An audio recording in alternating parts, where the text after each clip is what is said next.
Welcome to the debate. So, we're recording this from the Hotel Bayerischer Hof in Munich, and if you have never been here during the security conference, well, imagine a very expensive hotel just filled with very anxious diplomats, all pretending they aren't panicking. But this February, the panic is real. The 2026 Munich Security Report just dropped, and the title isn't exactly subtle. It's called Under Destruction. Right. It reads less like a policy paper and honestly more like an obituary. We aren't talking about the usual, erosion of norms or challenges to the system. The report argues we are witnessing the active, intentional dismantling of the entire post-1945 international order. And that is exactly where we're going to plant our flag today. We're analyzing this phenomenon of wrecking ball politics. Specifically, the choice by the U.S. administration in its second term to stop trying to fix the old institutions, which, let's be honest, were barely working, and to simply bulldoze them. So the core question we have to answer is whether we survive the dust cloud. Is this creative destruction, a necessary, albeit violent renovation phase, or are we just witnessing catastrophic vandalism that leaves the world with no rules, governed only by the biggest bully in the room? Look, I'm going to take the position that the demolition was not only inevitable, but frankly necessary. The old order, the UN deadlock, the polite summits that produced nothing but group photos was a zombie. It was walking, but it wasn't working. This current disruption, as chaotic as it is breaking a paralysis that has plagued the West for 30 years. And I will argue that you don't burn down your house just because the roof leaks, especially when it's winter. This isn't renovation. It's an abdication of civilized governance. We are trading the rule of law for the law of the jungle, and the report makes it abundantly clear the casualties of this wrecking ball are going to be stability, prosperity, and basic human rights. Well, let's start with the motivation here, because I think the institutionalists and people like yourself tend to view this destruction as purely malicious. The report talks about a lust for destruction among these new leaders, but calling it lust implies it's irrational. It isn't. Look at the G7 polling data they included in the report. In almost every major democracy, a clear majority of people believe their children will be poorer than they are. I mean, that is a screaming siren that the status quo failed. Okay, I don't deny the pessimism. The economic anxiety it's absolutely real. But the response from the White House hasn't been to, fix the economic engine. It's been to dismantle the checks and balances that keep the engine from exploding. But see, to the administration, those checks and balances were the brakes. The report highlights a perfect metaphor for this, the physical remodeling of the White House East Wing. The president is literally tearing out the historic interior to build a massive new ballroom funded by private sponsors. Now, the media sees that as corruption, but his voters, they see him smashing the bureaucratic stranglehold. He is physically tearing down the walls that kept the people, or, his version of them, out of the room where it happens. That is a terrifying spin on what is essentially the privatization of the presidency. When you have private sponsors paying for government wings, you don't have a republic anymore, you have a franchise. But let's scale this up because a barroom is just a room. The report identifies a systematic assault on the Kantian triangle. Right. We should probably define that for listeners who didn't major in international relations. Right. So the Kantian triangle it's this three-legged stool that has theoretically kept the major powers from killing each other since World War II. Leg 1 is international organizations. Leg 2 is open trade. And leg 3 is democracy. The theory is that these three things reinforce each other to create peace. A stool that was already wobbly, if you ask me. But the U.S. didn't fix the wobble. They kicked the legs out.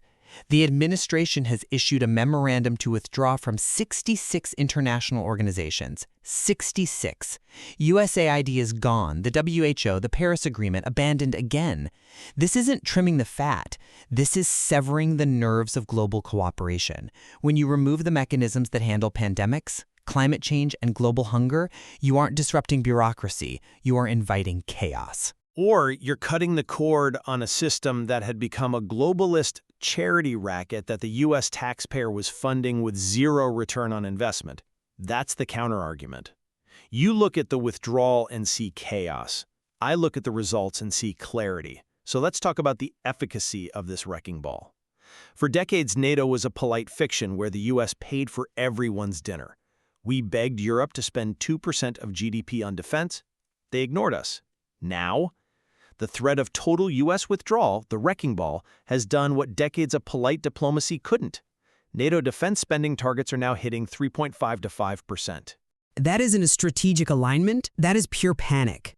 Does it matter? Results are results. The report explicitly notes that the threat forced the action. Europe is finally taking its own security seriously because they realize Daddy isn't coming to save them. And look at the Middle East. We have an enforced ceasefire in Gaza. It wasn't achieved by the UN holding hands and singing songs. It was imposed. It's ugly, it's transactional, but the shooting stopped. A pause imposed by a strong man is not peace. Peace requires justice to be durable.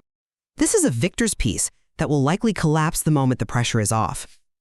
But let's look closer at this efficacy you're celebrating. You're focusing on short-term wins while ignoring the cost to the rule of law. The report details the emergence of the Monroe Doctrine. A modern update to the Monroe Doctrine? It's a grotesque perversion of it. The original Monroe Doctrine was about keeping foreign powers out of the hemisphere. The Monroe Doctrine asserts the U.S. has police power inside sovereign nations in the Americas. The military capture of Venezuelan President Nicolas Maduro wasn't an enforcement operation or justice. It was kidnapping a head of state. He was a drug trafficking dictator who starved his people. He was a sovereign head of state. And then you have the rhetoric regarding Greenland. The administration is openly threatening to annex territory from an ally, Denmark, because they need the strategic real estate in the Arctic. But that is the world we live in. The report highlights that we're in a brutal, multipolar struggle. China and Russia don't play by the rules. They take what they need. Why should the U.S. tie one hand behind its back with abstract norms that nobody else follows? Securing the Western Hemisphere and Arctic access is great power realism. And regarding Maduro, sanctions failed for 10 years. The wrecking ball removed him in a weekend. You can't argue with the outcome. I absolutely can argue with the outcome if the outcome creates a precedent for global anarchy. If the U.S. establishes that it can kidnap leaders and threaten to seize territory because it needs it, then borders are just suggestions. You are validating the exact logic Putin used in Ukraine. I need it, I'm big, I take it. Well, let's talk about Ukraine, because this is where I think the institutionalist argument falls apart. You cling to the idea that the old system was protecting Ukraine. It wasn't. It was a slow bleed. And your solution was to slit the throat? The report leaks the details of the U.S.-backed 28-point peace plan. It didn't break the deadlock. It broke Ukraine. It heavily favored Russian interests and demanded massive territorial concessions from Kyiv. It acknowledged the reality on the ground. The lines hadn't moved in 2 years. Because the U.S. cut them off. The administration suspended military aid and intelligence sharing in early 2025. They blinded Kyiv. That forced them to the table to sign a deal of capitulation. And look at how the U.S. is treating Europe now. We have this acronym in the report, PURL. The Prioritized Ukraine Requirements List. Which sounds bureaucratic, but let's explain what it actually does. It's a circular money laundering scheme for the U.S. military-industrial complex. PURL requires Europe to buy U.S. weapons at a premium to send to Ukraine. The U.S. isn't defending liberty, they're selling it. They've turned European security into a commercial transaction. You want to feel safe? Buy our missiles. And I would say Europe is finally paying the bill that was overdue. You called it a transaction. I call it the end of the free ride. Europe spent 30 years in a denial phase pretending security was free and that history had ended. The U.S. withdrawal ended that fantasy. You mentioned the 41% boost in European budgets earlier. That is the definition of success. The disruption forced Europe toward the strategic autonomy they always claimed to want but never actually paid for. There's a massive difference between strategic autonomy and abandonment anxiety. Autonomy is choosing to build your own house because you want independence. Abandonment anxiety is scrambling to build a shack because your landlord just set fire to the lease. The timing is suicidal. The report notes Russia is rebuilding its forces faster than anyone predicted. They could be ready for a regional war in the Baltics within 2 years. Which is exactly why Europe needs to arm up now, regardless of how they feel about the U.S. president. But the U.S. ambiguity leaves a gap. The report describes U.S. policy as oscillating between reassurance and coercion. That inconsistency is dangerous. Deterrence requires clarity. Right now, Russia smells weakness. We're seeing intensified hybrid warfare, sabotage of train lines in Germany, arson in factories, drone overflights in Estonia. They are testing the fence because the U.S. president treats Article 5 like a mafia protection racket. Nice country you have here. Shame if something happened to it. Maybe the patient needed shock therapy. The institutionalists refused to admit that the patient, the Atlantic Alliance, was already comatose. We were pretending to be allies while Europe cut deals with Russian energy and Chinese tech. The wrecking ball smashed the hypocrisy. But we're too focused on the West. The report shows this wrecking ball approach is actually playing differently in the rest of the world. Okay, let's talk about the global South. Or, as the report now groups them, the BRICS: Brazil, India, China, South Africa. Exactly. The report shows that many of these nations initially welcomed this shift. They were tired of Western moralizing. They were tired of being lectured on human rights by capitals that didn't practice what they preached. A deals-based order gives them agency. You want to trade? Let's cut a deal. No lecture attached. No requirement to change your domestic laws just to sell coffee. Initially is the operative word there. They liked the idea of the U.S. stepping back until the reality hit them. The Trump shock hit them just as hard as it hit Europe. You talk about agency? Look at the tariffs. The administration slapped massive non-WTO compliant tariffs on Brazil and India. They interfered in their domestic elections to favor candidates who aligned with the neo-royalist vision. This isn't respecting their agency, it's bullying. It's protecting American industry. It's economic nationalism, which, by the way, is exactly what India and Brazil have practiced for decades. Why is it okay for them but bullying when the U.S. does it? Because the U.S. built the system that allowed them to rise. You are dismantling the global trading system that lifted billions out of poverty. But the human cost is what keeps me up at night. We talked about the withdrawal from USAID. The report connects that directly to a rejection of the Sustainable Development Goals, the SDGs. The administration dismisses them as globalist endeavors. Because they were inefficient money pits. We were pouring billions into corrupt governments with very little to show for it. They were keeping children alive.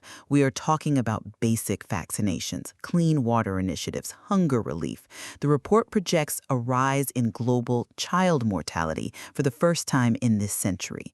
That is the legacy of your creative destruction. The law of the jungle means the rich, the 1%, who the report says gained 41% of all new wealth recently, capture everything. The vulnerable get crushed. You can't spin rising child mortality as necessary reform. That is just cruelty. Look, I'm not dismissing the pain.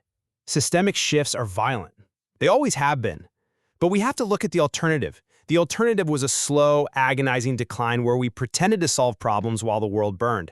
The old order cannot be mourned because it was already dead.